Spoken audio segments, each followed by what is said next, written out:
జీవితం. పెళ్ళైన స్త్రీలందరికీ ఒక మాట చెప్పాలనుకుంటున్నాను. మీరు తప్పుగా అనుకోకండి. కొంతమంది ఇలా చేస్తున్నారు. దాని ఉద్దేశపూర్వకంగానే ఈ వీడియో నేను చేయడం జరిగింది. ఏం చెప్పదలుచుకున్నాను అంటే, చాలామంది ఇంట్లో గొడవలవుతున్నాయి. భర్తతో మంచిగా ఉండట్లేదు. భర్త నన్ను మంచిగా చూసుకోవట్లేదు అనేసి పరాయి వ్యక్తిని చూడటం, అతనితో మాట్లాడడం, అతనితో స్నేహం చేయడం అనేవి చేస్తూ ఉన్నారు. అలా చేయడం చాలా తప్పండి.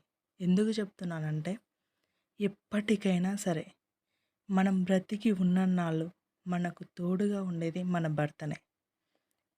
పరాయి వ్యక్తి వస్తాడు, వెళ్ళిపోతాడు అంతే. ఎప్పటికీ మనకు తోడుగా మన ఆలనా పాలన, మన పిల్లలని, మన భవిష్యత్తుని, మనకి బయట గౌరవం ఉండాలన్నా, ఏది ఉండాలన్నా, మనం హ్యాపీగా ఉండాలన్నా, మన భర్త మనతో ఉన్నప్పుడు మాత్రమే ఇవన్నీ జరుగుతాయి. అందువల్ల ఎవరు, ఏ స్త్రీ కూడా పరాయి వ్యక్తుల్ని తన ఆలోచనలోనికి కూడా తీసుకొని రాకుండా హ్యాపీగా భర్తతో, పిల్లలు హ్యాపీగా ఉండాలని కోరుకుంటున్నాను.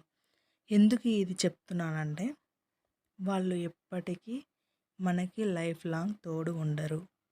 Thank you friends. ఈ వీడియో నచ్చినట్లయితే షేర్ చేయండి, లైక్ చేయండి, సబ్స్క్రైబ్ చేసుకోండి.